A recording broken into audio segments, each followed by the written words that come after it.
What is the connection between Filipino coconuts and mezcal? Interesting and long history.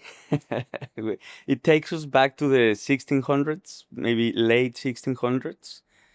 And during the colony, the Spaniards also controlled Philippines, and they learned in the Philippines that the coconut was very useful product, and because the fiber, the oil, the food, the water. So they decide to bring Philippine families to farm coconut in Mexico. Obviously, when you visit Pacific side of Mexico nowadays, it's full of palm trees, but it was not, you know, few here and there from the coconuts that travel all the way Pacific and then get it into the littoral of Mexico, but it was not endemic from.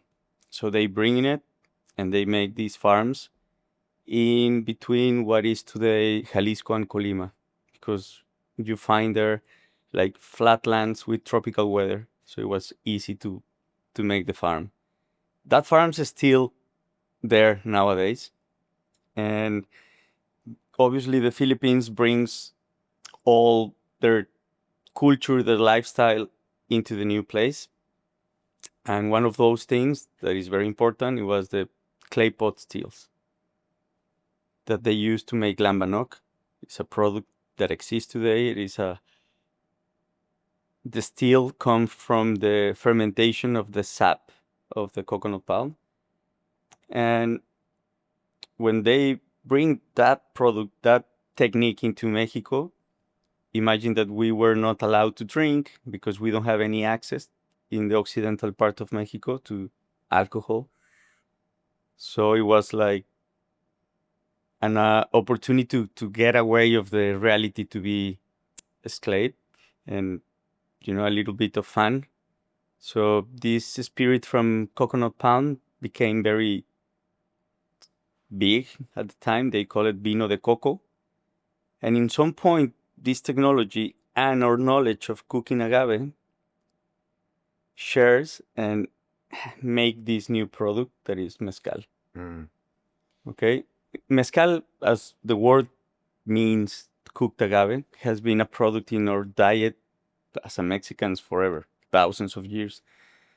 Because in the same ovens that we cook the clay mugs, jars, plates, whatever, we used to put some pieces of agave to get cooked and have a sugar surge from them. So in not exactly the in any book or in any documentary you can find exactly how it happens, but they share this, like, you have amazing sugar surge, we know how to distill, boom, let's make it happen.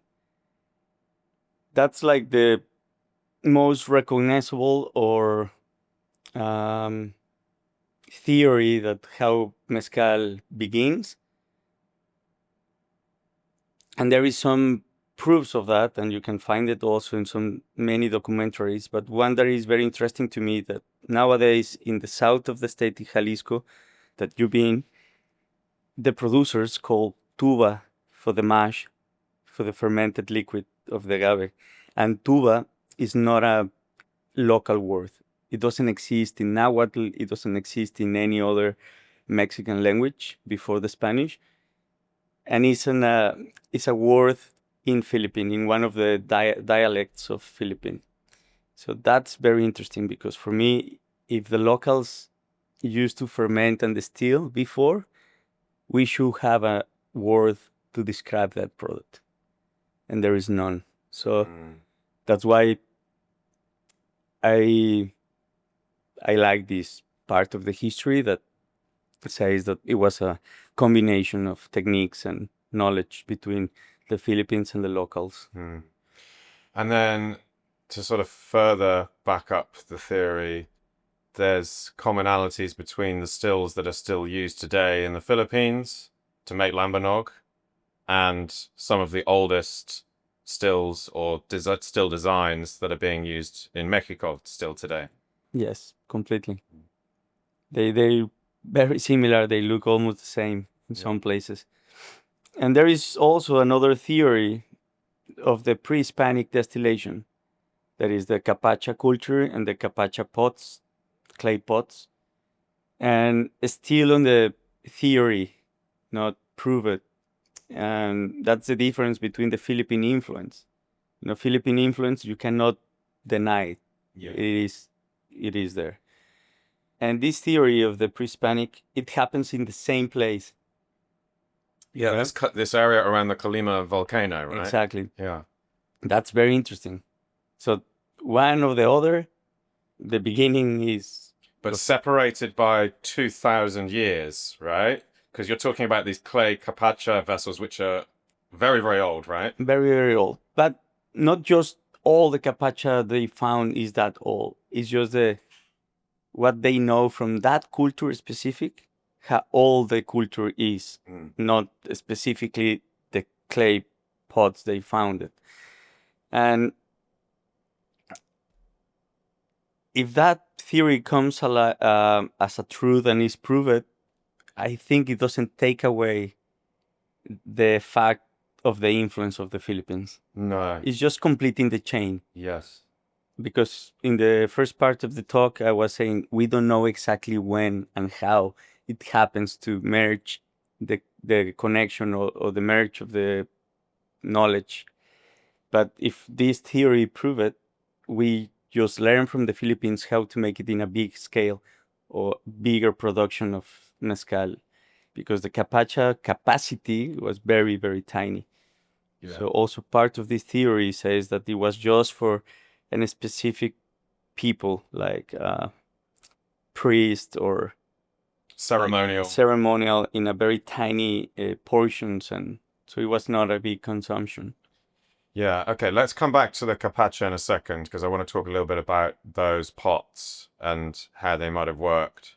But just sticking with the Filipino stills and the technology that came from the galleon trade, it strikes me that this melding of the cooking of agaves and distillation probably happened when distillation moved away from the coast and inland, because as you go inland, you can't grow coconut palms anymore.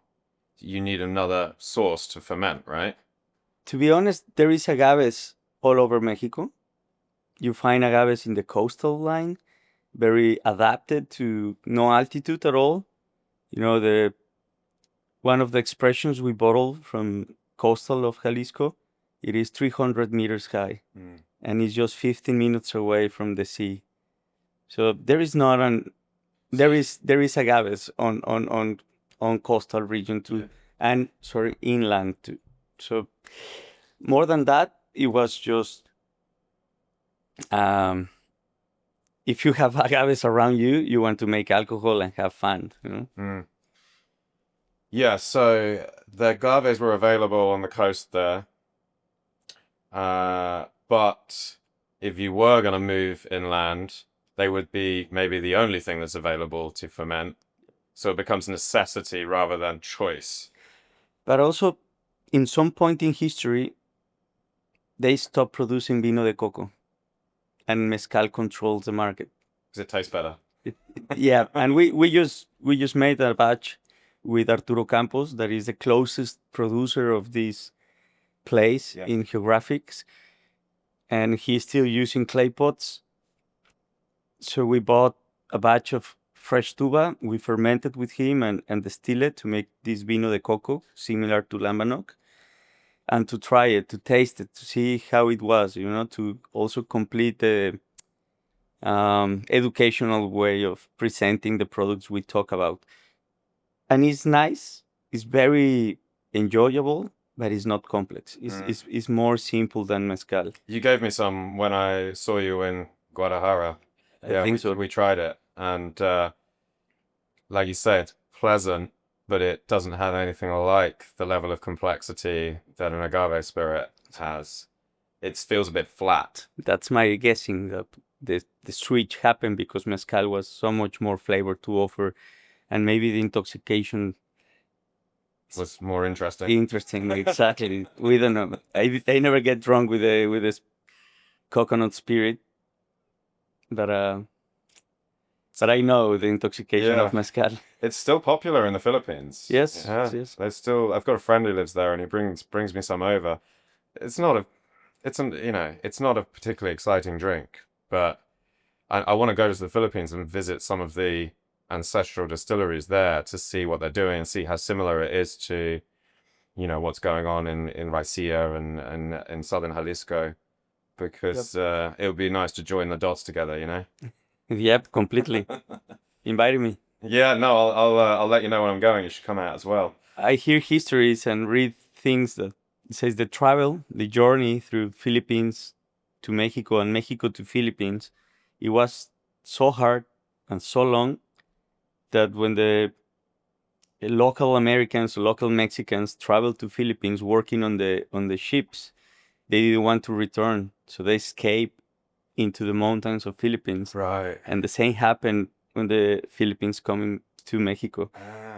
It's like, fuck not. I will not take this ship again back to my Too long. homeland. When it's across the Pacific Ocean, for God's sake, it's a long way. And it was just by sailing. By sail, yeah. So there is one town, I can't remember the name, in the mountains in Philippines that they farm corn and they make tortillas. No way. Yeah. So That's cool. Are they not growing any agaves there, though? I don't believe that, but maybe you find some agaves. Agaves in the colony went all over the world, and they adapted the very heavy-duty plants. They like to survive and fight for it. So that's why you find it all over. And this same area we've been talking about, sort of around the Colima volcano, it seems to be home to loads of indigenous species of agave as well, right? And I mean, I guess that could be because it's maybe not been farmed like other parts of Mexico and the indigenous species eradicated. But it also seems kind of crazy to me that this same area where we know that distillation of agave started there in one way or another also happens to have this sort of massive range of flora in the form of all these different agave species that you can use. It's very interesting microclimates and altitudes, and it's very interesting place because in between the volcanoes and another mountain chain, it makes like the perfect weather for the agave to grow. There is hills that has enough inclination for the water to run, and a lot of ashes from the volcanoes that makes very rich land full of minerality that agave loves to. And boom, it explodes. So all these indigenous varieties, you say, they're most of it inside two species, that is Rhodacantha and Angustifolia. So more than species, well, there is adaptation of varieties that happen in that place. Yeah. So going back to the Capacha vessels. Yep. Can you describe what these look like, and how, if in principle, they would work if you're going to use them as stills? And I realize they're quite hard to describe, but I can have a go at it. No, you do your best. I think it's using the technology, and you can add a link on the video that they can. Yeah, well, maybe we'll put a picture of the Capachas. And also I want to give credit to the archaeologist that was leading this project, the Fernando González Osaya, amazing guy, and give us the chance to understand his project, his point of view, and encourage us to bring this topic into the tables and discuss because it's the only way to keep it alive and maybe find funds to continue the research. But if we don't talk about it, it's going to be kind of abandoned. It takes a lot of time and searches. So he gave me a couple of miniatures, copies of this Capacha to travel with and to continue to explain it and talk about it. So I just want to make this recognition of his work and all this hard effort of many people that give us the voice and the chance to talk some interesting things in the market. So this Capacha, there is two stages of the Capacha pots. The oldest one is like two clay pots connected by three arms. And how they work is the mash was placed in the bottom clay pot, and the steam traveled through the three arms into the top pot. And then this top pot has the condenser covering the mouth, or what we call the... Yeah, it's like a lid, effectively, that has this concave that sits on top Exactly. of the mouth of the pot. Yeah. And that is where you place cold water to make the condensation of the steam of alcohol happening inside. And in the bottom of the top pot, they place a tiny container to catch the drops of alcohol condensing inside the chamber. So everything happening inside, we say, is internal condensation and internal captation. And anthropologists also make reference that in Mongolia used to find this style of stills. And nowadays in Mexico, there is a couple of regions that are still using it. There is the north of Jalisco, where the Huichol is a culture. We call it Wixárikas. They call themselves Wixárikas more than Huichol. Huichol is how the Spaniards used to call them. Right. And San Luis Potosí, that they call it Campanilla. Okay, so it's really nice to see that style that happened to be found in the south state of Jalisco is still alive in some other areas of Mexico. So every single theory on this matter is connected somehow. Yeah, so just to sort of reiterate what it is we're talking about here, most people, when they think of a still, they think of some kind of pot that boils a liquid, and then that liquid somehow sort of travels outside of the still, either through a line arm, a pipe that goes over the top, or through some other pipe that comes out, and then you collect it in a separate vessel.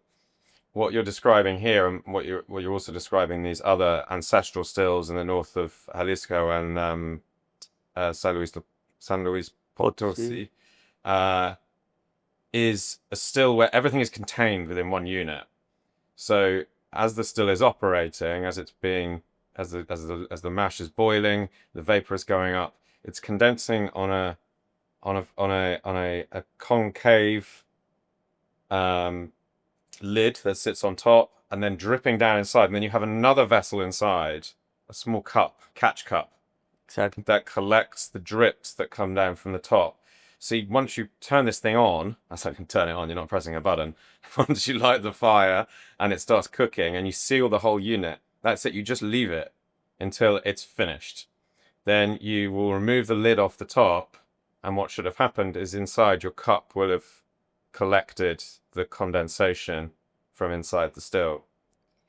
So this process, and you see it in Mexico many times, is the expertise of doing it many times. So you fucked it up. Maybe hundreds of times until you understand exactly where to place, the size of the inside container, how many liters you can cut from the amount of mash. So everything was like trial and error. Exactly. And once again until they masterize. So when we say nowadays the maestro mezcalero is not just a word, it really means that this guy masterized his own process in his own distillery with his own technology and the size of the equipment he has. And then if I know how to distill and I just jump in his distillery to work, I will fail. You know? Yeah. And that's really nice and really interesting. That's why every single distillery has his own like fingerprint profile that makes mezcal very interesting. In case you haven't heard, this is going to be the summer of the Paloma. It's a fantastic long tequila drink, the bedfellow of the margarita, citrusy, fresh, and incredible, vibrant pink color. If you're going to make this drink, then you're going to need this from my sponsor, Fever Tree. Their pink grapefruit soda. Made with fresh, ruby red grapefruits, it adds that wonderful, sweet, sour, and slightly bitter tang to a nice Paloma. Take yourself a highball glass, fill it up with plenty of ice, add a splosh of your favorite tequila, and then top up with Fever Tree's pink grapefruit soda. Finally, and most importantly, finish with a slice of pink grapefruit. Now, let's get back to the show. So these vessels, which are seriously the oldest of them, seriously old archaeological finds, thousands of years old. If they are indeed what some people suspect they are, which is a way of distilling very, very small amounts of spirit, then they would be by far and away the oldest example of distillation technology in the world, right? I mean, the oldest we currently have is China, I think, and you know this would be 1,000 years before that. It would really kind of upend the entire narrative we currently believe as so far as how distillation evolved and where it traveled from and to. Do you think these are actual stills?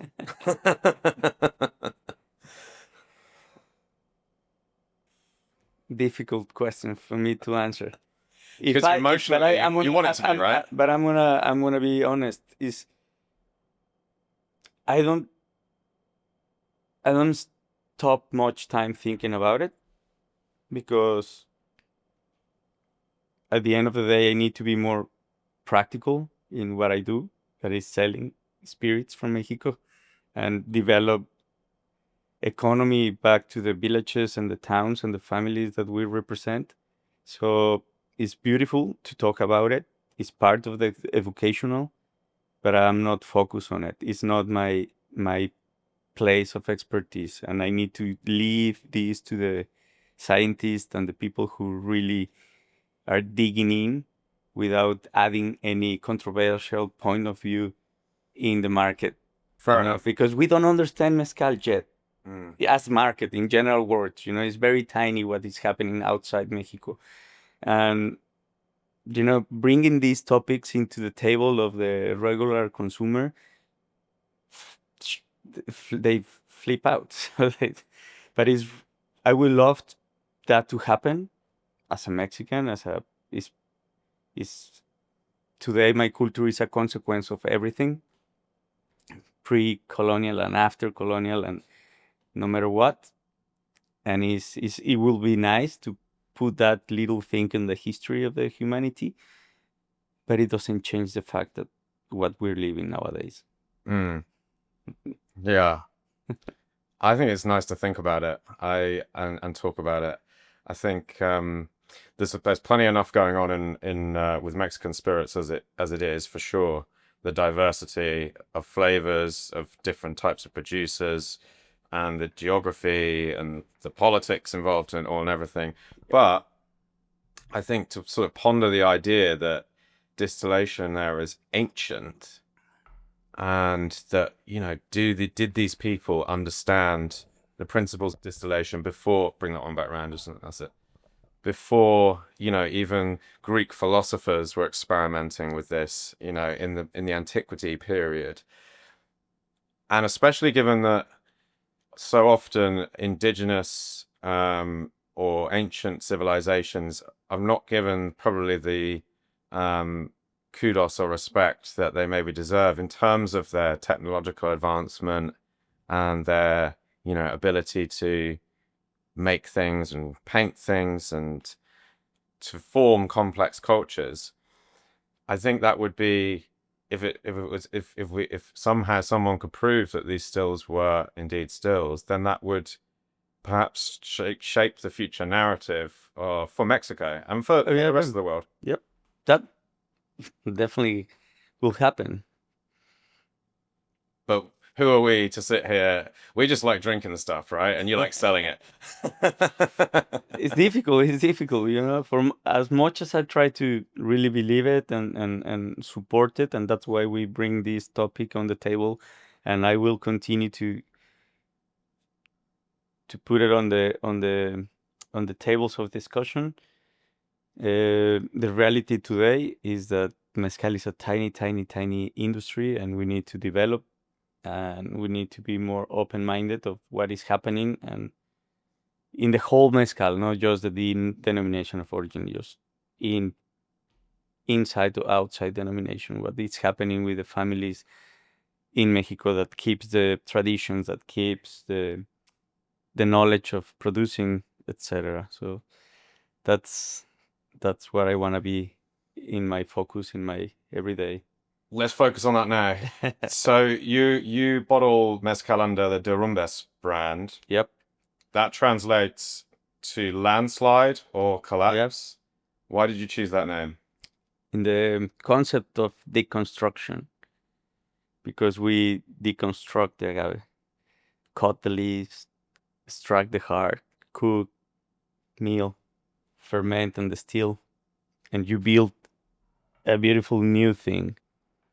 You know, in the kitchen concept of deconstruction, just making this parallel explanation of what happened to this beautiful plant. So we say from a magnificent plant into a beautiful spirit.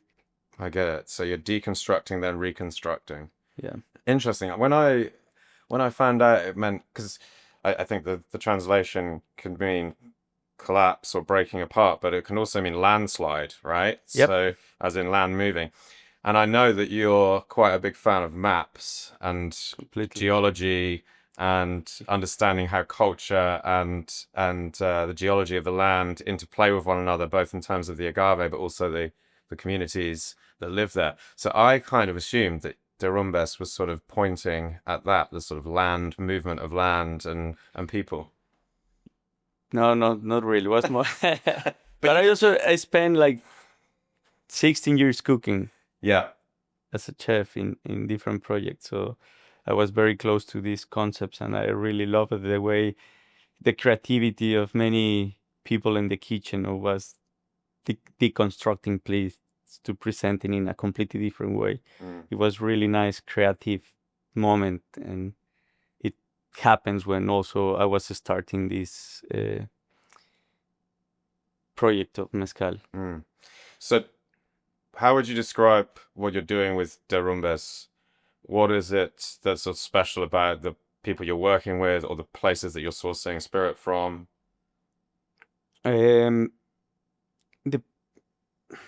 The career in the spirits, it comes from the kitchen, and it happens first with mezcal from Jalisco or Raicilla, because my restaurant was placed in Guadalajara city, and on the research of local producers of other things like vegetables, or can't remember many things on that you maybe use, local producers. They offer this heap of a spirit that is made in the same village or with the neighbor, and they start opening me the eyes of what it was happening in Jalisco back then, and it was no one paying attention on those spirits and mezcal. And so La Venenosa was earlier than the Derrumbes. So we started a couple of years before, like in 2009. Yeah. And this is Raicilla. Raicilla. Yeah. Do you want to just sort of lay out what the difference is between Raicilla and mezcal? None. One is not sure. There is none. It's just we can dig it in the political aspect of it and geographic. At the end, just a fast explanation now to continue with the Derrumbes is they used to call mezcal raicillero. Mezcal is not just the product we drink nowadays, is how the people used to call the plants. So mezcal raicillero is an agave who has many little roots. Okay, the hijuelos, the rhizomes that grows close to the plant. And from that description stays the nickname of raicilla for that specific mezcal in a specific area of Mexico, of Jalisco. So at the end of the day, it's mezcal. And then in 2012, we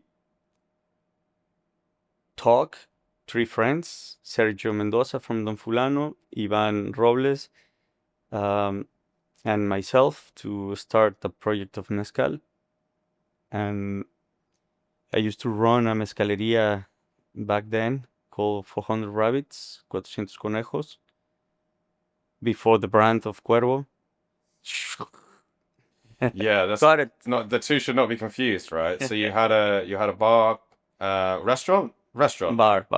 That was a bar. A mezcaleria. mezcaleria, Yeah. 400 rabbits, and now Cuervo have a brand, 400 Rabbits. 400 rabbits. Yeah, And because it's a Mayahuel, right? There's in the mythology of Agave, right? Exactly. She had 400 rabbit children. Yes. Is that it? Yeah. Yeah. Mayahuel is the goddess, Goddess. Yeah. the goddess of fertility, and we represent her in an agave because agave is very given, So it doesn't have any connection with the spirits of agave. Also, that's very important to be clear in history and how sometimes marketing abuse of topics and history. Mayahuel is not connected in any sense to occidental part of Mexico, and mezcal is very connected to pulque. That is the fermentation liquid from the sap of an agave that also is 1,000 years, 3,000 years old consumption in Mexico. And tequila abuse of this goddess, Yeah, goddess. Yeah. and use it as a part of the spirit, Marketing. but it was not connected at all, and is part of the Otomi culture in center part of Mexico. Nowadays, it's like Hidalgo, Tlaxcala part of Mexico, and this goddess has 400 sons represented in rabbits. 400 is an expression of too many. Yes. It's not a specific number. So it just means too many sons, a lot of sons, because she feed them, but too many breasts. Yes. That and emanate. It comes out from these too many breasts that represent in each of the spins of the leaves of the agaves. Yeah. Yeah. And each of these rabbits is interesting because it can represent the Mexican people, because we are all sons of Mayahuel, but also because it's a rabbit, is a representation of the many ways that you can get intoxicated by the alcohol. Because for them, the rabbit was the connection to the intoxication. Is the animal that represents this jumping into the intoxication. There you go. So you had the mezcaleria. Yep. Yeah, we start doing meetings and putting together concepts. We are not one of the oldest brands of mezcal in the market. They were like 10 years before us. Alipuz, Del Maguey, many others, Sombra, just to mention some. But we consider we are like in the second generation of brands that hit into the market. And at that moment, what we saw, there were not brands doing properly commercialization and talking about other states beside Oaxaca.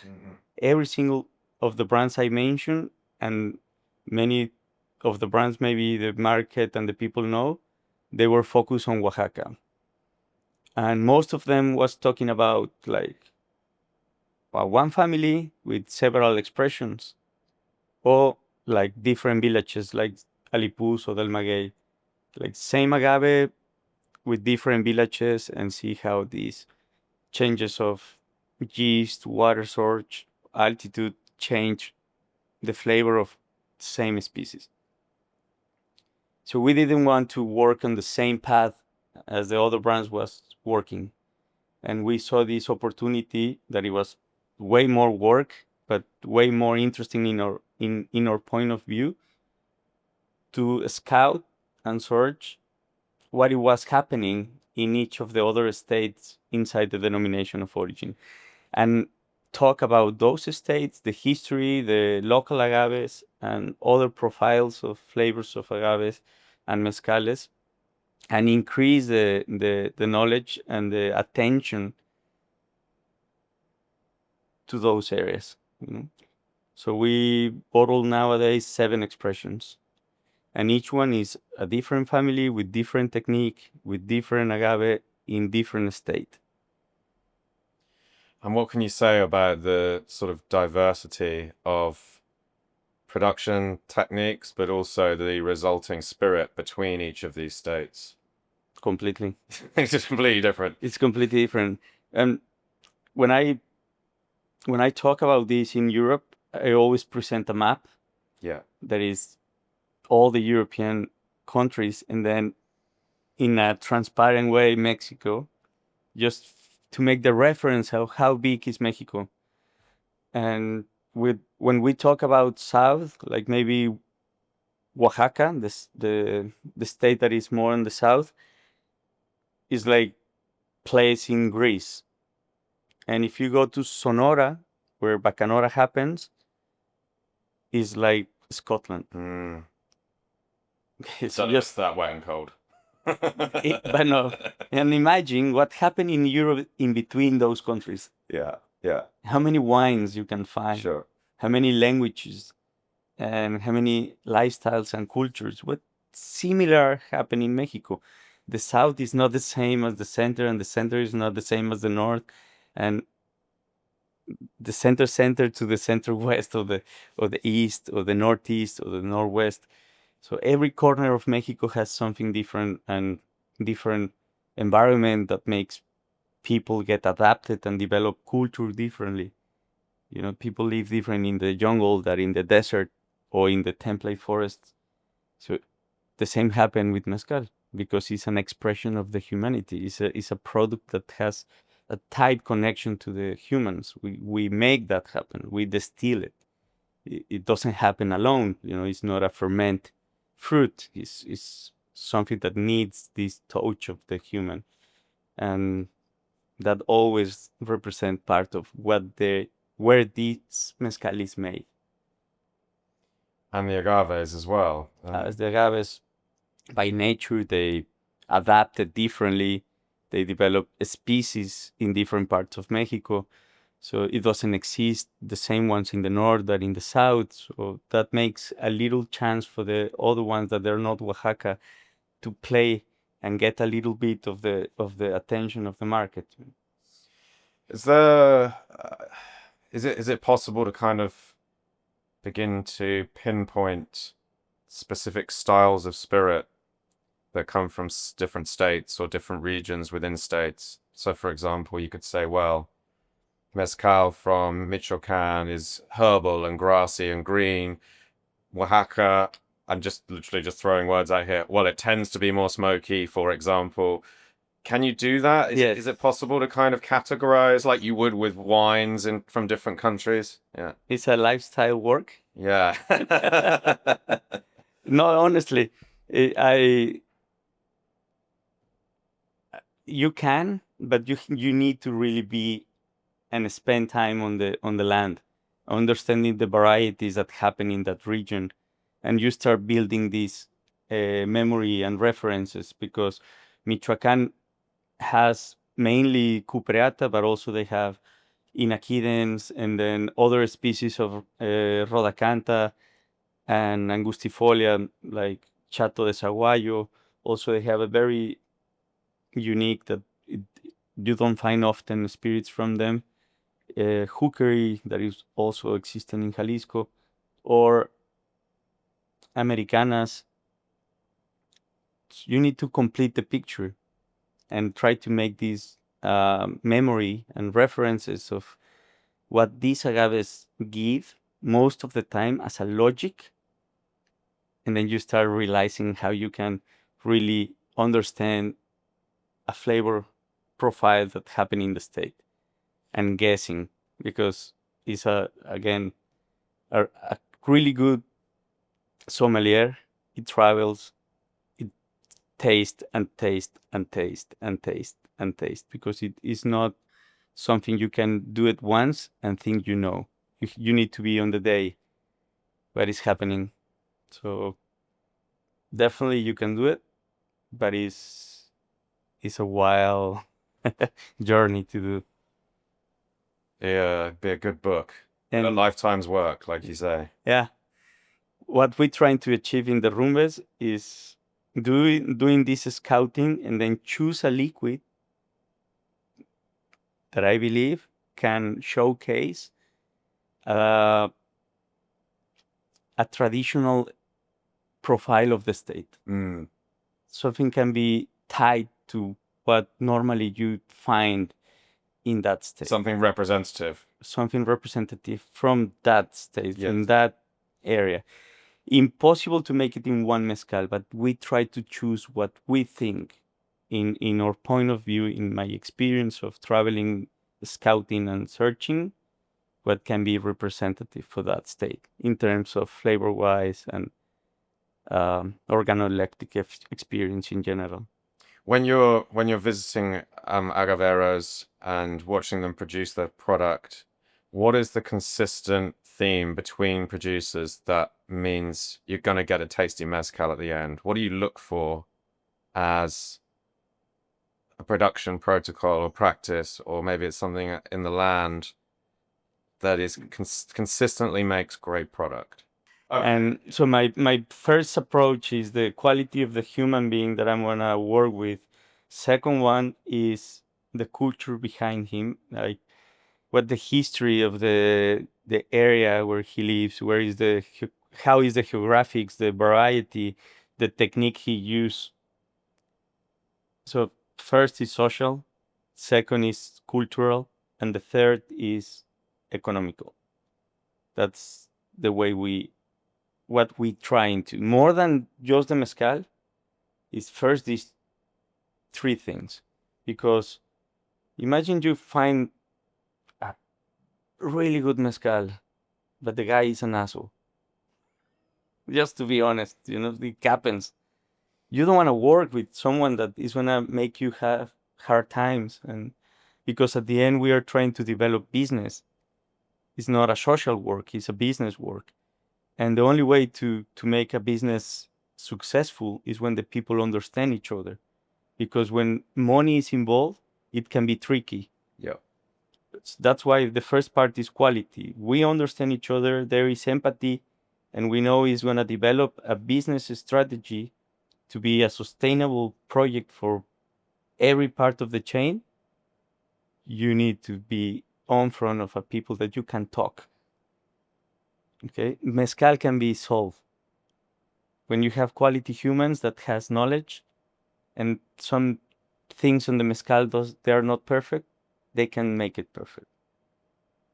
But the otherwise, no. You have a perfect mezcal, but you don't match with this person. It's very difficult. That. Do you provide feedback to the producers you work with, like this batch? Maybe, I don't know, maybe it was something in the fermentation or perhaps the distillation. I'm going to turn it in the other way. We're not, more than feedback, they do what they do and we like what they do. That's why also we decide to work together. But the laws, they fucked up. The restrictions of parameters in mezcal and tequila and other spirits in Mexico, they're very tight. So when a batch of one of these producers get out of this range of parameters, this is to do with the permitted amount of congeners that are present within the spirit, and it's quite strictly limited in spirits in Mexico, more so than it is in parts of Europe. Yes. By far. 3 times more, I think, probably than some of the spirits you find in France, like some eau de vie and stuff like that, are permitted way more higher alcohols. But in Mexico, there's, for some reason, and we can get into this if you want, I'm happy to get into. We have a very tight box that you cannot go out. And when you work with the wild agaves and wild fermentation spontaneously, and then cold nights, warm days, and temperature changes drastically in the mountains, it's not perfect. It's not. It's perfect in the way they taste, but it's not perfect in the lab exams to pass through the certification. So the feedback is how we play with the certification if we want that product to be certified. And most of the products in the Derrumbes are certified. So the feedback comes from that need more than the need of changing the profile of his own recipe. Okay, we don't try to change anything in someone that has been doing it forever and they know more than us. In that way, we honestly humble to learn from them. But having access to technology, we have a full laboratory of physico-chemical lab with chromatographer, spectrometer, everything we need to know exactly how the product is. And if one of these producers has been struggling, so we have the chance to divide everything that happens in the process to understand where we can adjust in order to pass. And the producer at the end decide if that profile is something he likes to be sold. Got you. So it's feedbacks are fit within legal parameters only. Yep. Let's talk about that for a second. Why do you think the legal parameters around congeners in spirits in Mexico are so strict? Because they don't know what they're talking about. You think it's stupidity rather than some other more sinister or ulterior? Because, for example, I think they copy paste right a law from other country and in another stage of history, because I don't know exactly when this law happens. I will research, but it's not representative of what is happening in the Mexican spirits. It doesn't really respect what mezcal is. Yeah. You know, laws happens after a tradition. You know, something that we used to make, and these laws doesn't represent anything close of what mezcal used to be. You know, mezcal first is made by an agave. Agave is not a wood material. They have fibers and develop methanols, but it's not as high as orujo, you know, because orujo has so many influence and contact with pieces of wood and peels that develop methanols in a higher volume, in a higher content. Agave doesn't. So using this laboratory in many cuts, heads, every 10 minutes in the hearts and tails, you can sip from every single cut you want in agave, and you will not get any intoxication. You know, obviously, doesn't taste good, some of them, but it's not danger. Okay, it doesn't go higher on the point to get in the blindness or cirrhosis. So it's just not, because the what the plant has inside, it doesn't develop this amount of dangerous congeners or type of alcohols that can kill humans. And that's a bad perspective. Many people think it's dangerous just because it's rural, because it's in the middle of nowhere, in a tiny house with no technology. If you wanted to suppress the small distilleries that are dotted around the landscape in Mexico, let's say, for example, you are a big tequila brand, right? And you have every reason to want to make sure tequila remains the top product, right? And you don't want the idea of a small mezcal distillery popping up and selling its product and taking away some of the shine of tequila. And so you lobby to impose really strict regulations on congeners within spirits, knowing that these products made by small communities would never be able to pass the strict tests that the government then impose. You don't think so? No, It's too conspiracy theory. not too much. Too much. No, we need to be clear. Nowadays, tequila is not fighting against any other spirit. Nowadays, no. Nowadays, no. But do you not think back in the late, like the time of, you know, when Sauza and Cuervo are really pushing hard in the 60s, 70s, 80s, these brands were exploding, right? Do you not think at that time, the same time that the CRT was established, the NOM was being put into No, place? there's many stages of history different. It was not exactly the same. And where these families start operations, it was back in late 1700s and Sure. 1800s. Yeah, and but then post World War II, when it was when tequila was really starting to become big as an export product, right? and yeah, but they trying to push little families out by using the police. There is some histories that police was shooting stills, making holes on them so the people cannot steal. But it was not part of what I live, so it's just rumors and histories. We take it as a granted. But the important part is nowadays.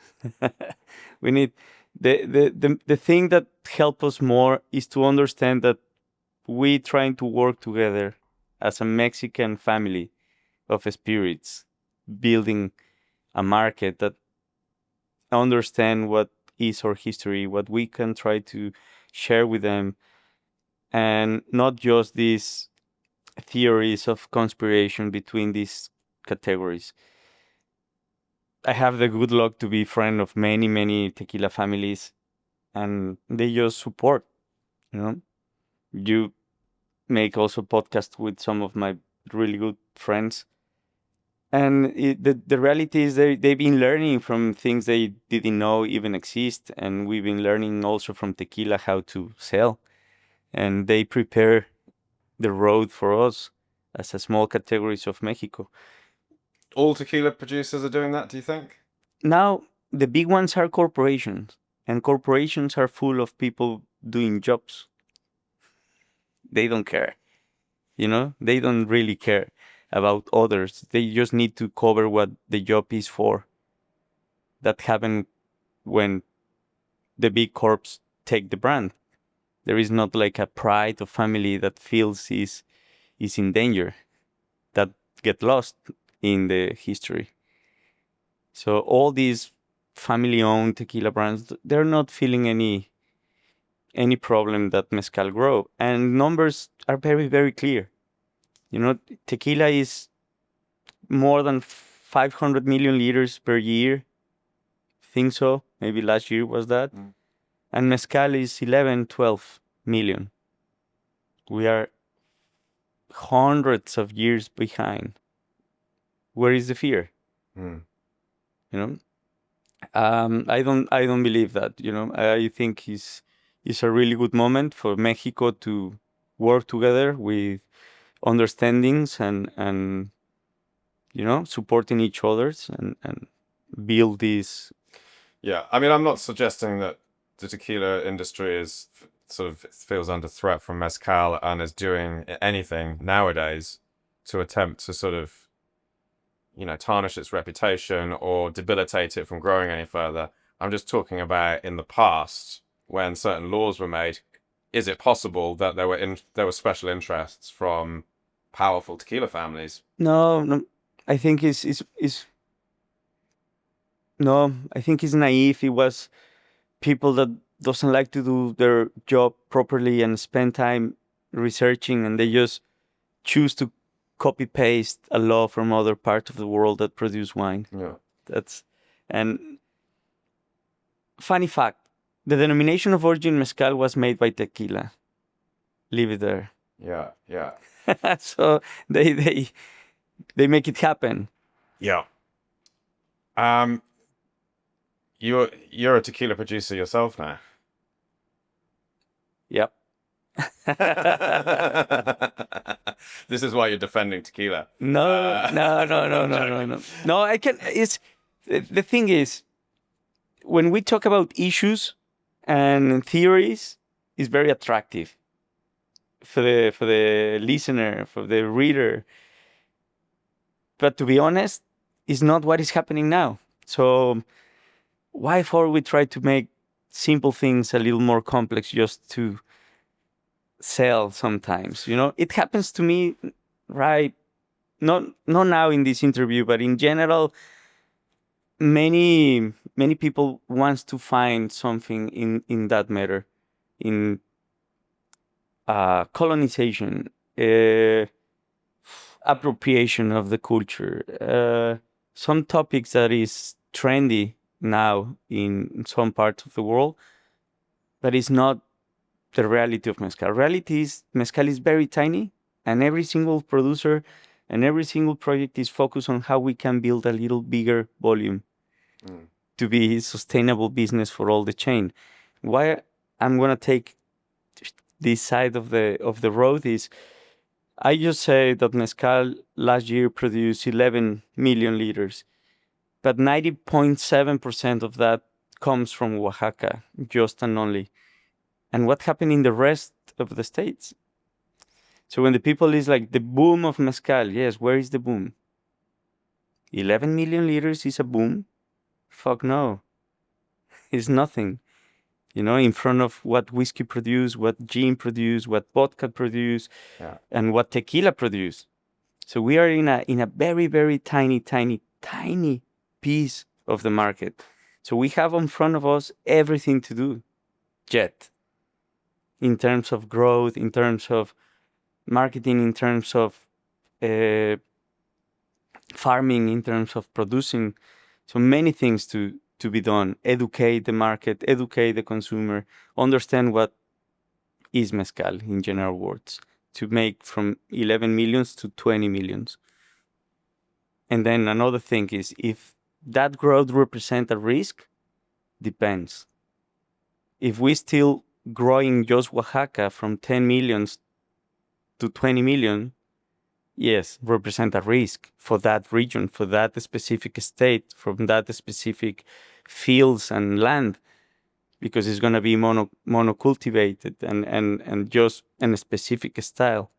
But if we share that stress to the rest of the country, that is 9 states, very, very, very big, a lot of square meters to be farmed, it's not a problem. It's not even close to be a problem. So imagine that mezcal denomination has 9 states nowadays recognized, and just one state produced the 91%.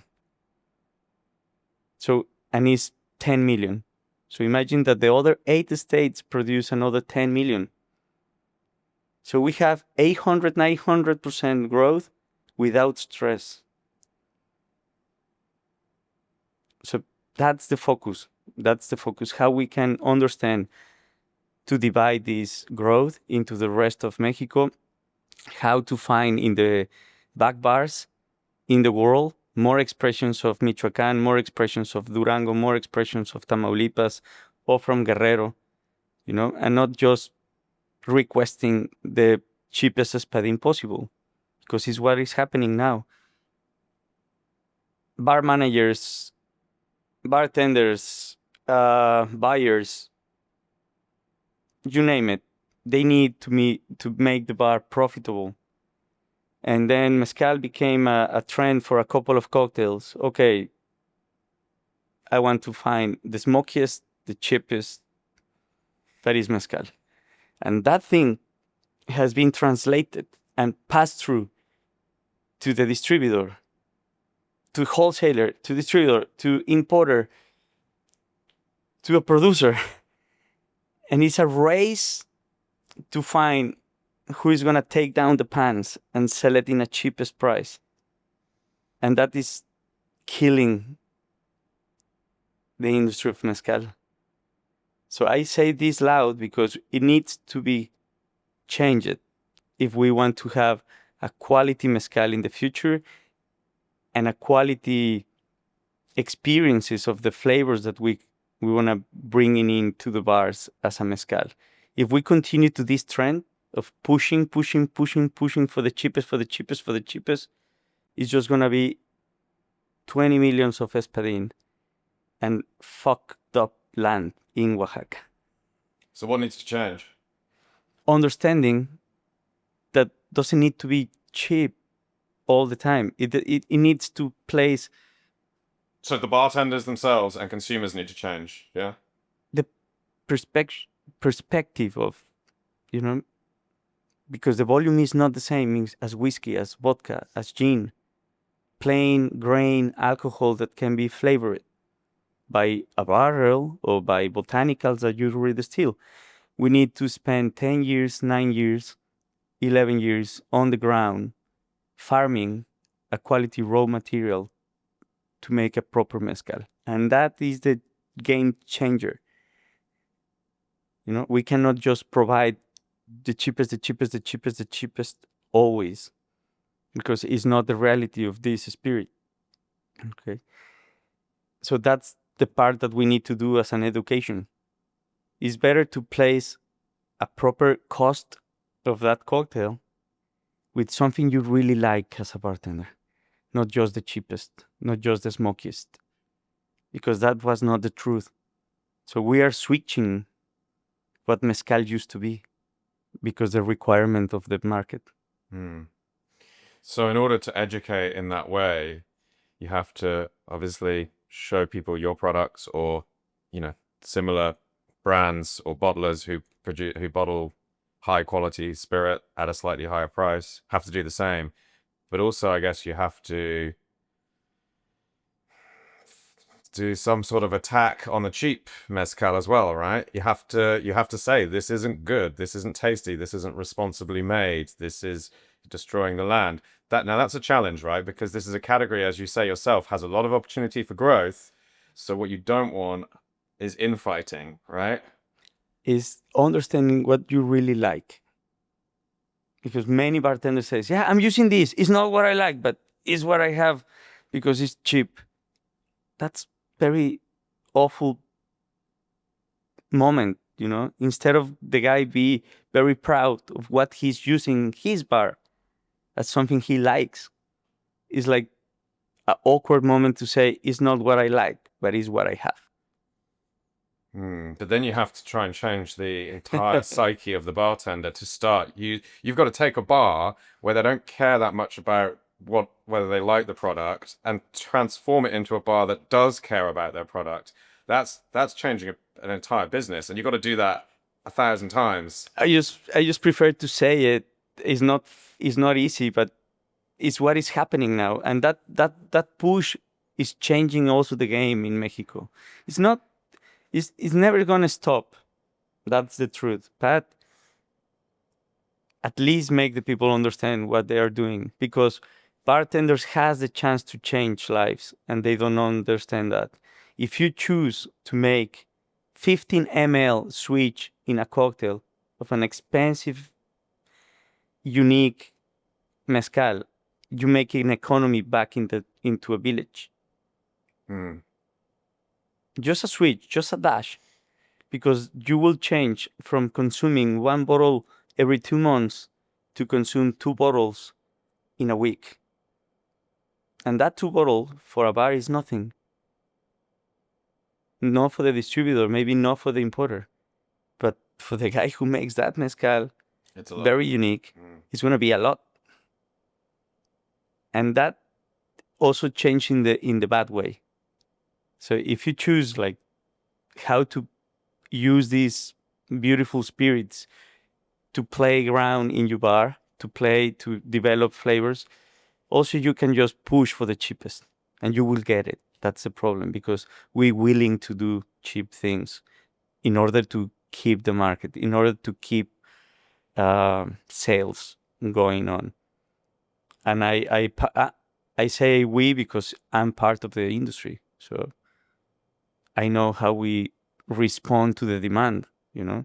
The very first response is like, let me try to find it, let me try to resolve your demand, because that's the nature of the Mexican. I mean, I think the greatest strength that you have with the producers you work with, and there, there are other bottlers doing similar things, working with really great producers and being respectful of their tradition and working, treating them with dignity, but also, recognizing that these are poor people often, and they have communities, and that those communities need support. I think that's the greatest strength, and it's the stories of these people. It's the stories of the states or the regions of the state, of the villages themselves, and of the families that make it. And if you can get those stories across to bartenders, which is what you're talking about really when it comes to education, that's powerful, because suddenly then there's a human connection. And it's not just like, this is mezcal, it's made from agaves, it's slightly smoky, it comes from Mexico. That's the first part of what I always focus is this quality of the humans. And it makes this history, it makes these connections you just explained really well. It's difficult to bring them into the market because sometimes they're in a, they don't speak the language, or they cannot just leave the family alone for a long time and travel. That's why we exist as a bottlers in the middle. And many brands of mezcal happens 10 years ago or 20 years ago in that matter. More than be producers selling it, it was a bottlers selling brands from amazing producers, And we invited people to come to Mexico and understand the countryside. It's not like Bordeaux. It's not the countryside of England or the France. The people have access. It's a very abandoned countryside you've been, and it's not easy for them to just leave the house and work and sell. As much as the market wants to see the producer himself, sometimes it's not just an easy task to do. No, I mean, it's hard enough just to get out of some of these areas. They're so remote. It can be hours of driving to get to the nearest town, right? Yeah. It's amazing. It's kind of one of the things that makes it so amazing is how remote and cut off these villages are from the rest of the world, and even from metropolitan parts of Mexico as well. Yeah.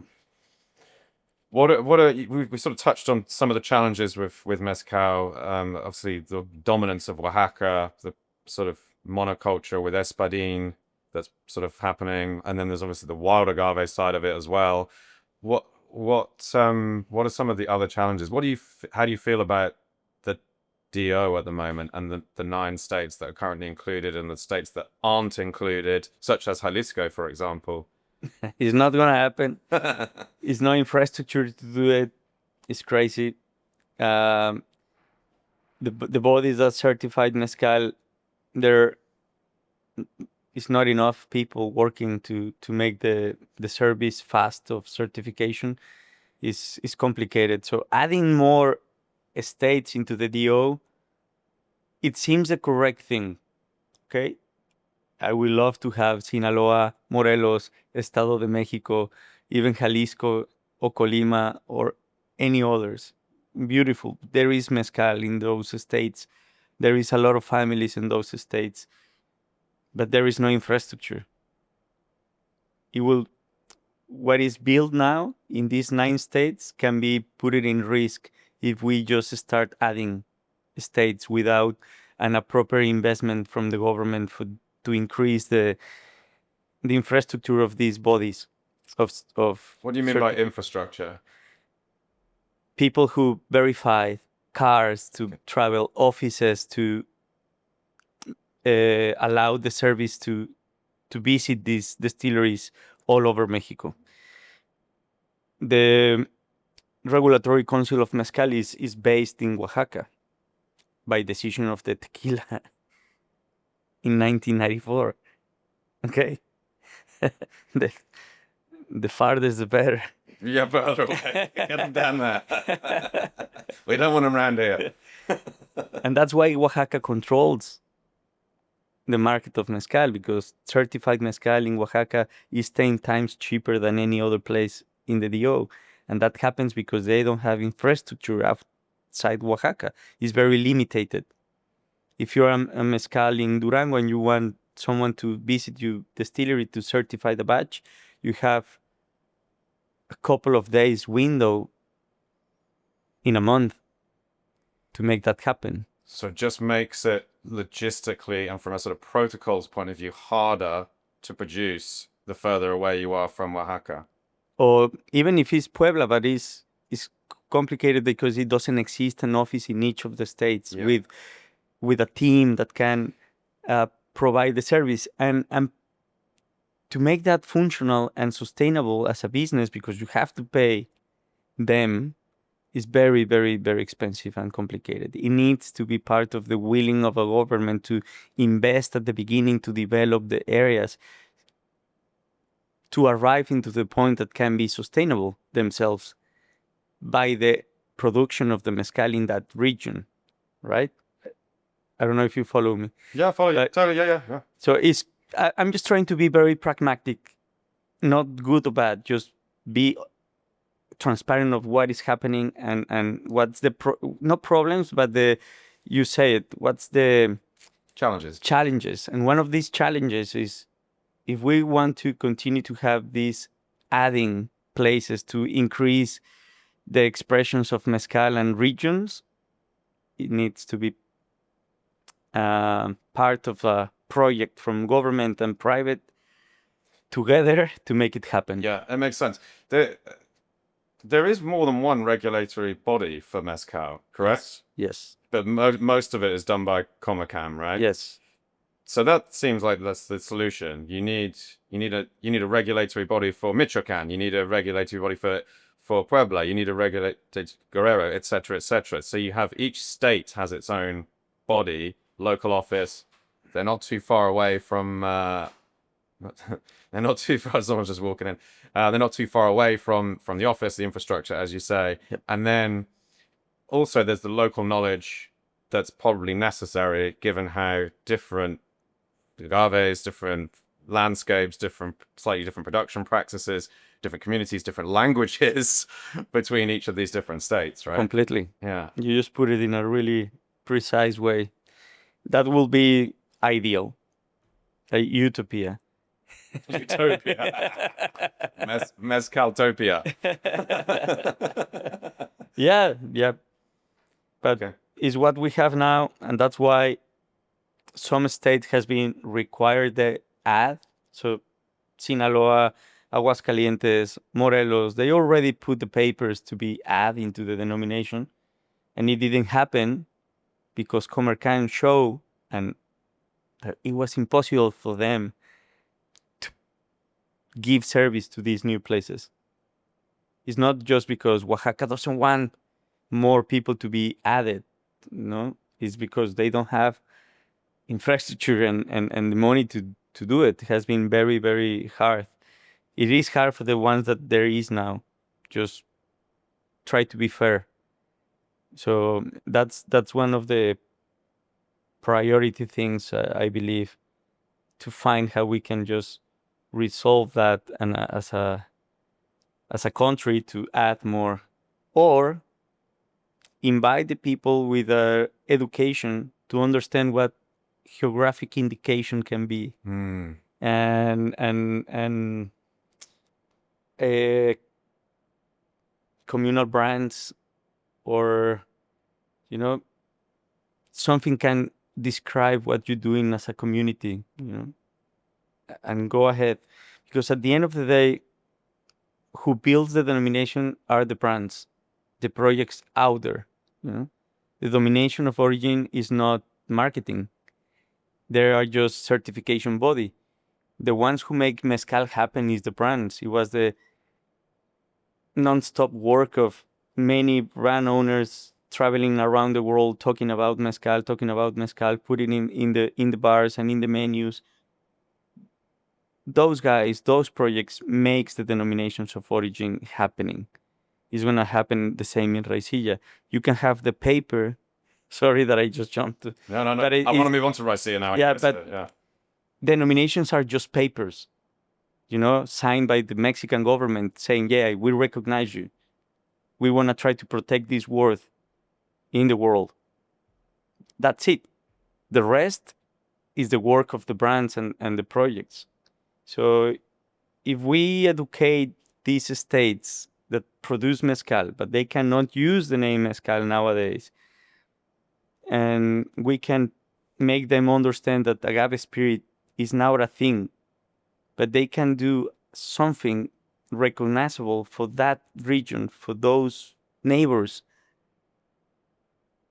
and go out to the market as a quality logo, as a quality communal brand for Morelos, as an agave spirit, we can make that happen too. Yeah.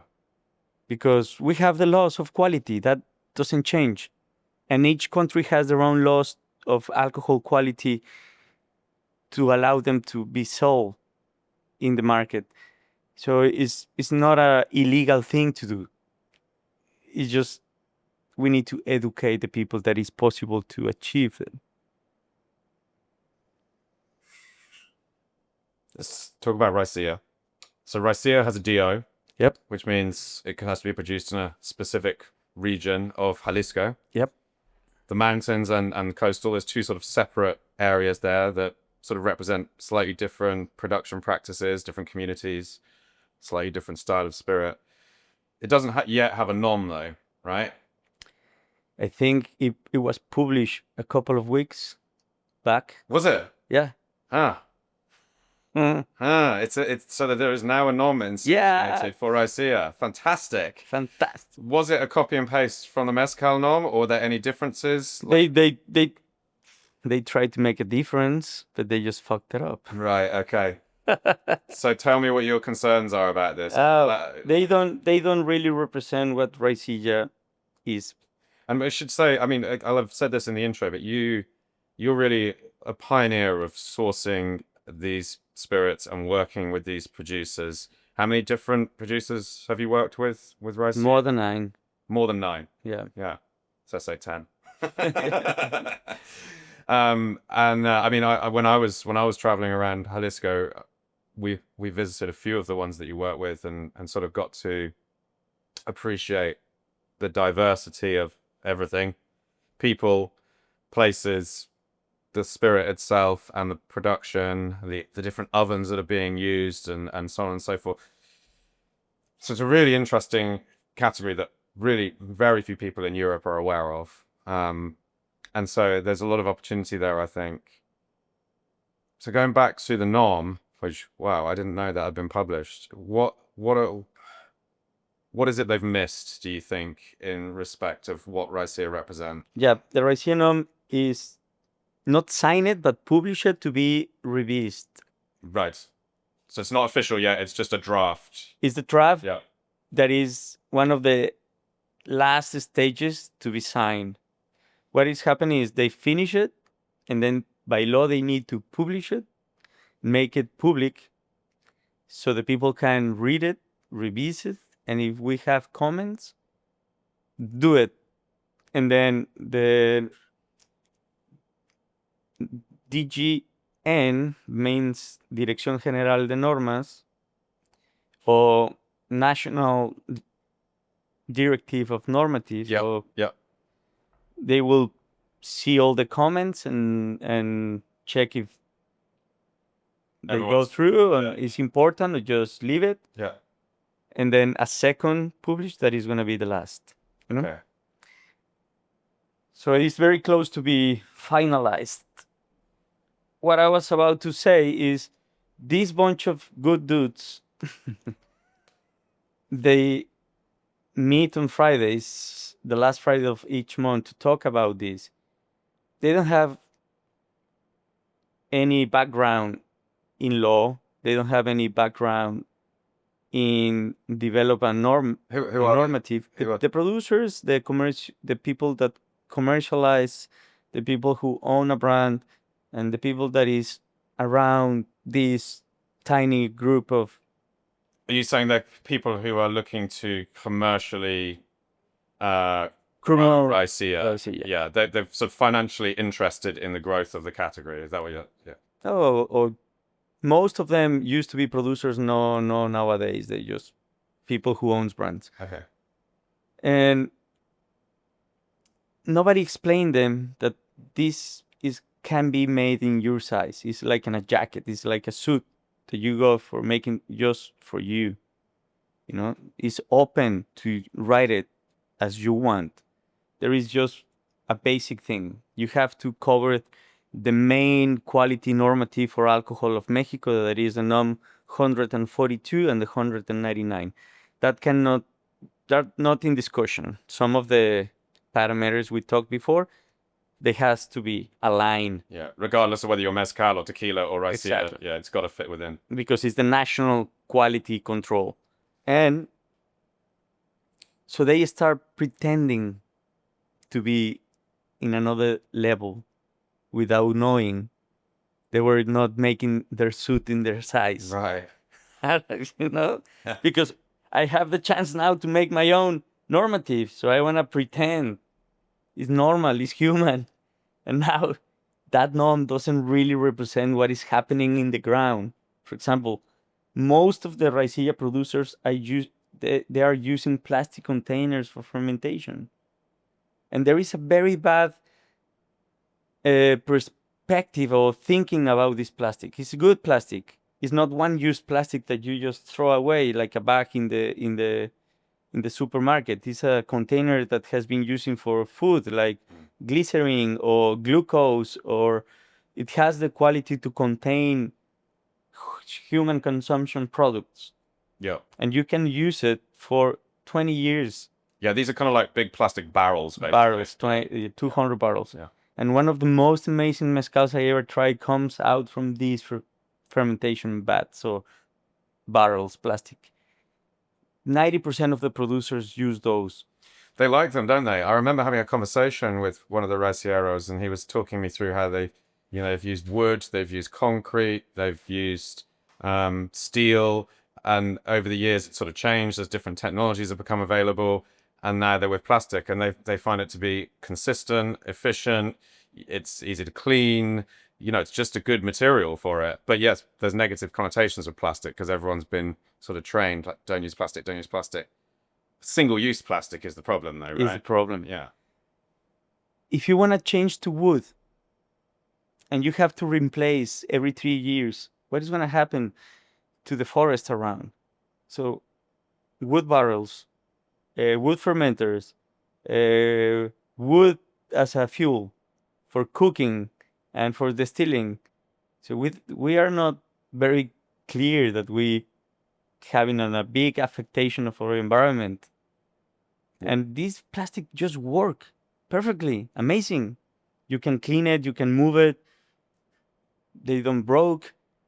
Fuck. They contain the temperature is good. When it's cold, it doesn't get too cold. When it's warm, it doesn't get too warm. It's very stable. Functional. They don't write it down. Nobody prohibited to say you can ferment in these quality plastic containers. They just erase it because this pretentiousness and lack of information. And now, if that passed through, imagine all the producers that they need to get rid of the plastic. You've got to throw the plastic away. And buy stainless steel that maybe is going to be cold in the mountains. Yeah. And they want to start suffering some changes on the fermentation. And they need to now make a fire in the room to keep the temperature at night, or cutting trees to make pine wood bats. That's the comments that nobody take the time to explain them. You need to write down what you are doing, and what you are doing now is not bad. We pass the parameters. The quality of the spirit is good. It tastes good. You're selling. We are in 30 countries. You don't need to change that plastic. and somehow these things happen, and I'm just loud. I'm gonna support the DO in until I need to leave. Just because I really love and respect so many producers that they want it. They think it was the only way to take raicilla out and make it loud. And I want to respect that effort. And could you foresee some of these producers potentially removing Raicilla from their labeling, and just bottling an agave spirit if they, you know, they're not allowed to use plastic containers or some other production aspect that's not included within the NOM? You don't know. The thing that I believe is going to happen, we need to check back history. The denomination of origin tequila was signed in 1974. The CRT starts operation in 1994, 20 years later. And then mezcal happens in 1994, and nothing really happens until the 2000s, 5, 4. So it takes time.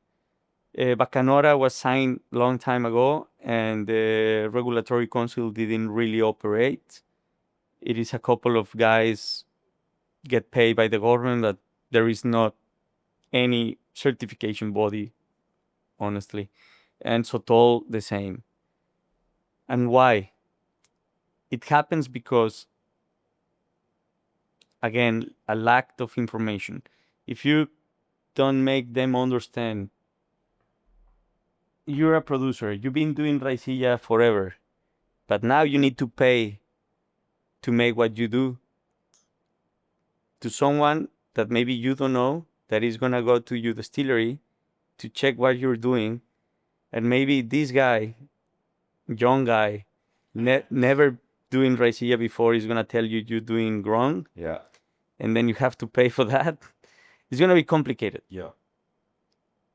And then you pay per liter, and then you pay to print a certified, and then you pay for export, and go on and on and on. There is many fees on the way. And for the lab exam, and go on and on and on. So most of the producers is going to say, fuck, wait, I didn't know all this was happening. I sell Raicilla, I've been selling Raicilla, I sell all the Raicilla I produce, but now I need to share my profits with a body of certification that I never see coming. Or maybe just 3 producers saw that coming. But what is going to happen with the other 50, 60 producers? They are not going to pay for that. And if they don't pay, the certification body and the council can't sustain their operations. And that happened in these years. So if I have to guess, it's going to be printed the NOM, published, and then it's going to try to be. The government is not going to sustain all that investment. They're going to try to keep alive for a couple of years something that is not going to be a proper certification, and then they're going to get tired and abandon. Yeah. It has to be willing from every single producer. Yeah. Or why it's so crazy that this NOM is being drafted without the necessary nuances of production, because it has to function like a business, like you say. You have to have producers paying into it. They have to abide by the rules. They have to pay for the checks.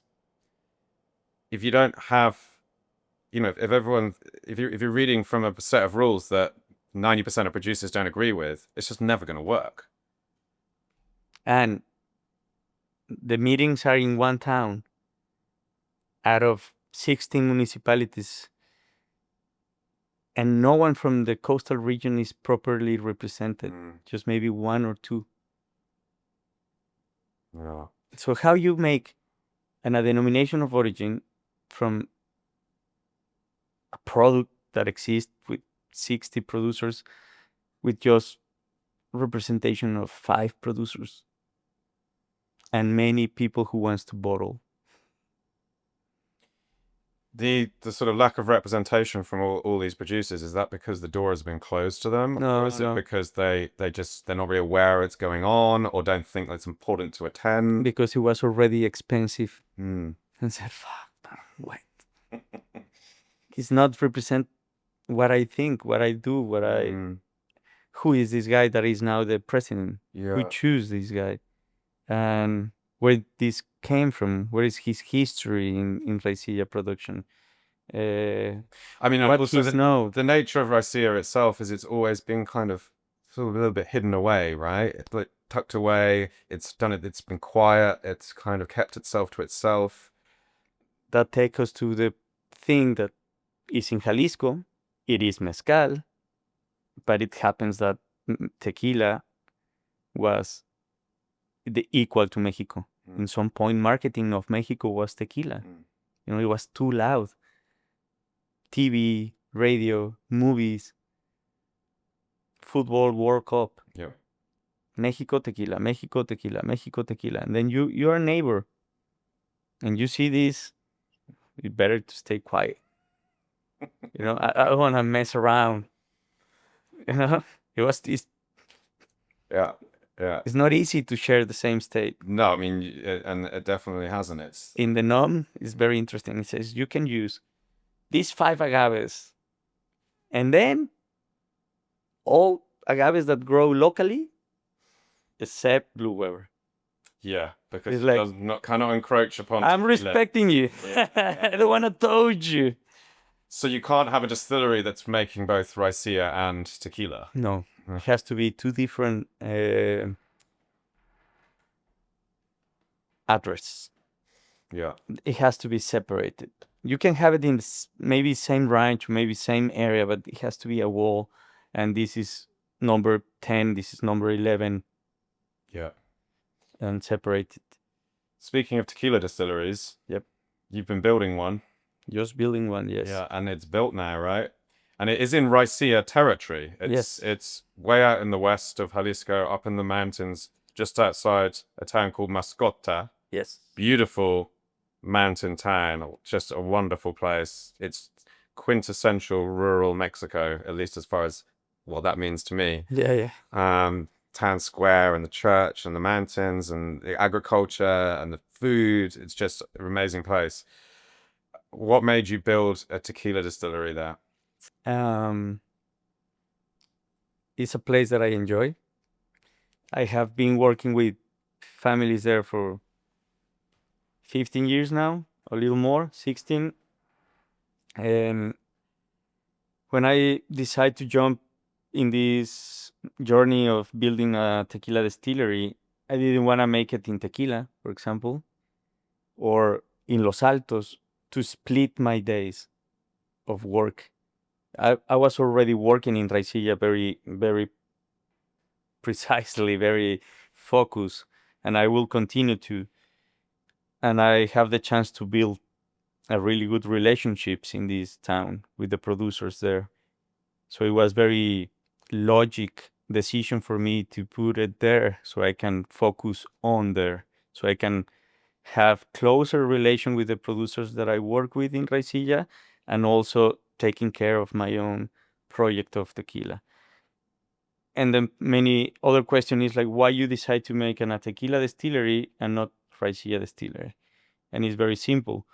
Raicilla is still very small, and I really want to distill and jump into these experiences of making my own spirits, but I don't want to compete with the families that I've been working with.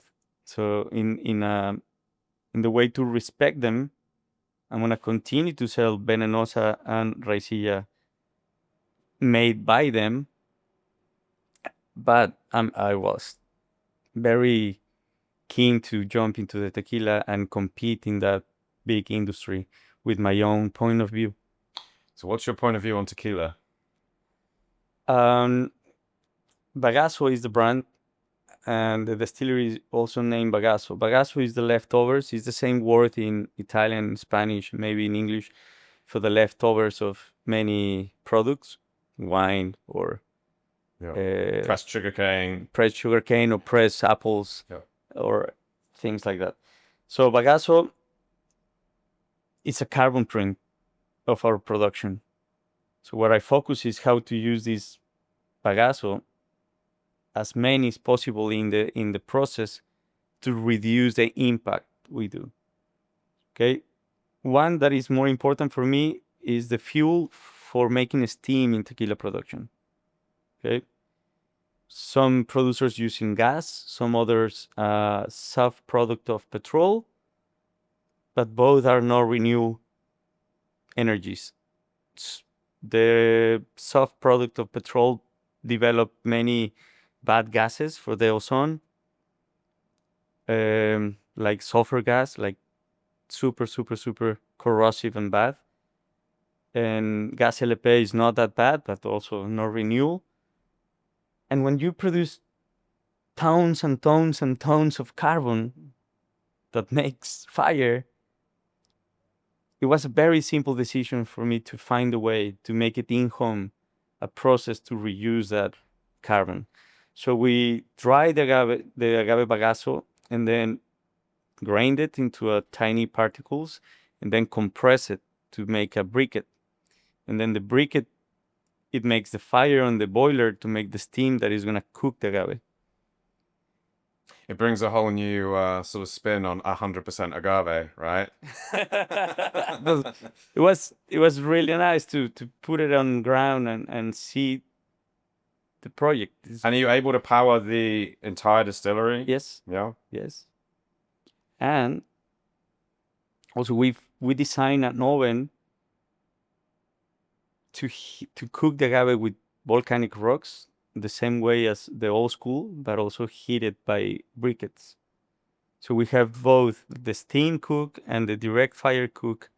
And the whole point is show other producers in any scale that they can adapt this briquette to their process and reduce the use of wood or illegal wood or pine wood harvest from the forests.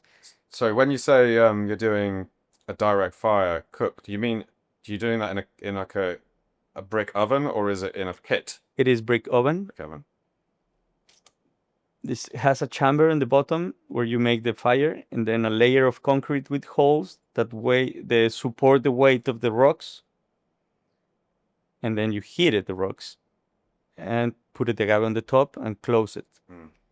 3 days as any other underground oven, and it works really nice. And it's functional, and it's fast, and it's clean. And is this more similar to the kind of adobe ovens that you see in Raicilla? Yep. Yeah, rather than a brick oven you might traditionally see in Tequila. Yep. Yeah. Okay. So there's a little bit of that sort of Raicilla crossover there in terms of the type of oven that you're using. If you saw it from outside, yes, but from inside it works completely different. Okay, got you. And then you're using steam to cook as well. Yes. So is that an autoclave, or is it something different? No, it is a brick oven. It's a brick oven with steam. Yes. Right, got you. Okay. Yeah. Got you. So you got direct fire. So does that impart anything smoky into the direct fire? Yes, always do a little bit of Yeah. intervention in the flavor wise, but Yeah. it's really smooth, really nice, not too much. And also depends how you work Sure. the heating of the rocks, because the fire is not the one doing the cooking. It is the heat that the rocks absorb. So you can stop the fire Yeah. completely and then fill it up with agaves, close it, and the rocks is gonna irradiate the heat to cook. That's why you control the smokiness, even if it's direct fire. Yes. Direct fire doesn't mean you having fire happening. Like hitting the agave. Exactly. Yeah. It's that you use the fire to heat the rocks. Yeah. And that's where the good mezcal comes from. Sure.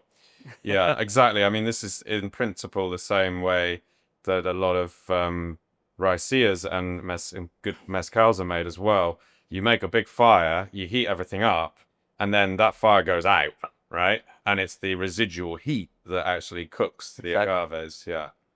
If you control that, you will have a less impact of smoke. Yeah. So this distillery has been... It's a project that started in 2018. We registered the brand Bagazo in 2018. We write down the decalogue of the rules of making this project in 2020. And we make the company in 2022. And we start the distillation and operations in February 2025. So have you got Blanco Tequila ready to go now? No. We just received yesterday the last lab exam from the CRT, and the batch covered the parameters. So now it's just paperwork. So you're nearly close to releasing. That's exciting. Did you bring any over to the UK with you? No. Uh, Sorry, I get tired, but the emotions has been a journey. Fuck.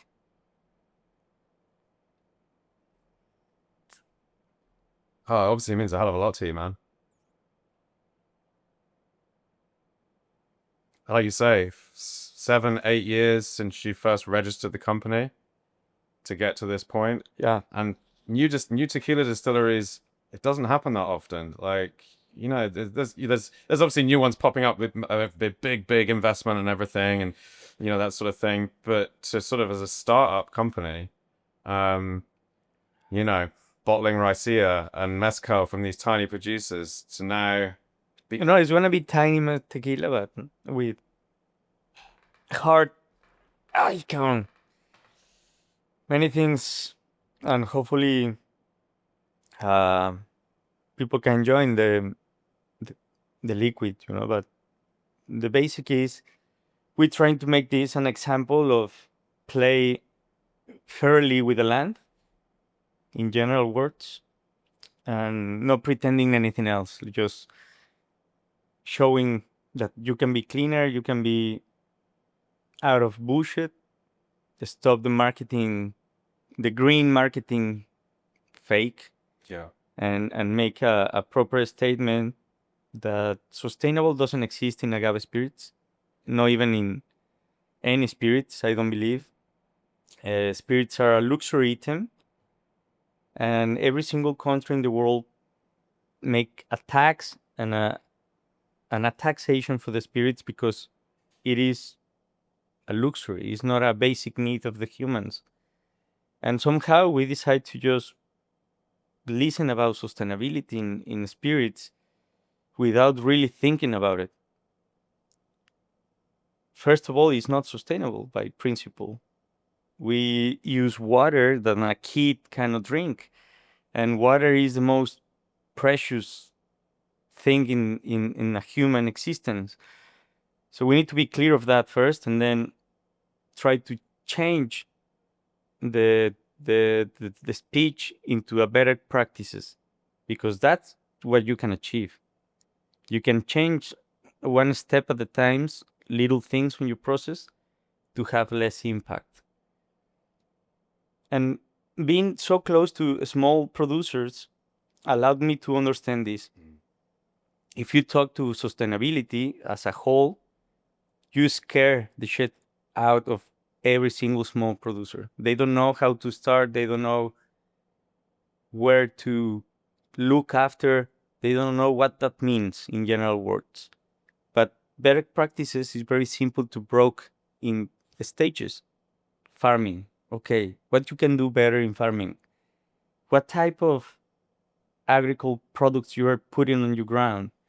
Herbicides, insecticides, fungicides. If those are organic, helping, or you can avoid them and using other things and make your soil and your farm cleaner. And they understand that. They understand that they can do better in that stages and how.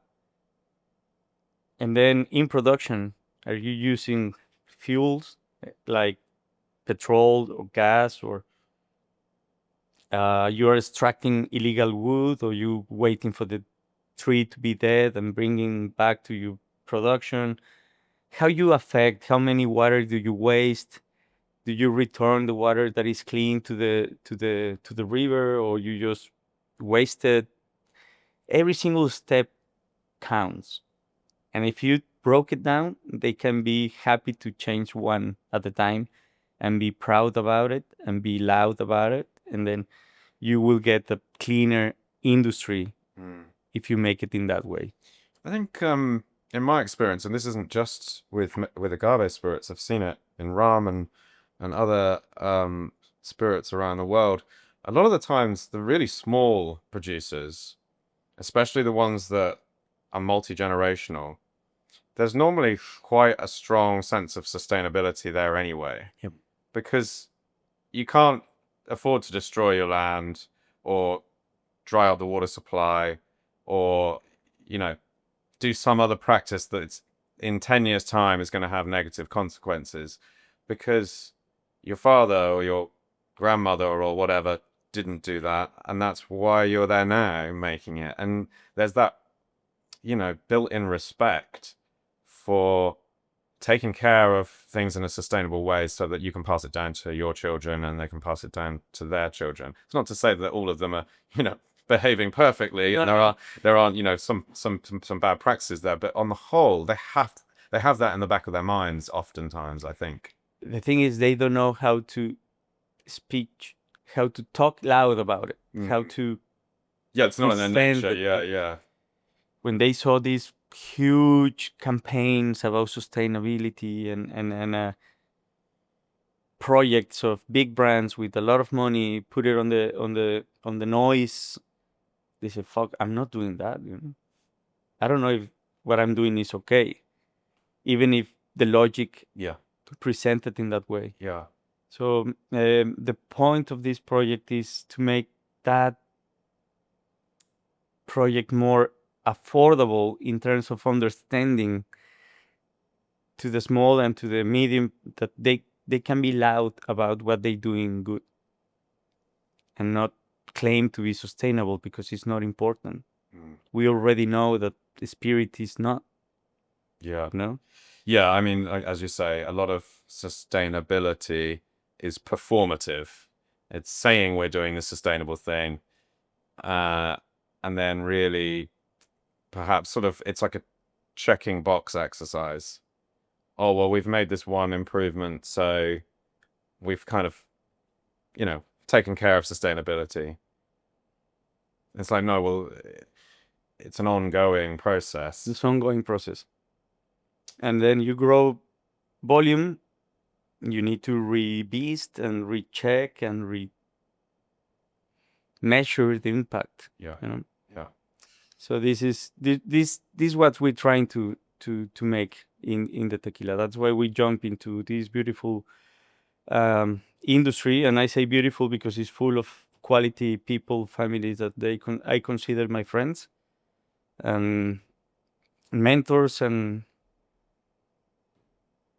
many things. So yeah, I'm happy. Cool. Well, look, we've already gone way past your stop time, but the conversation was great, and I appreciate taking the time. No, thank you. You've got to get over to BCB now and stand for 10 hours pouring Raicilla and Mezcal. So, but It's what we do. yeah, thank you. Esteban Morales, thank you. Thank you, Tristan.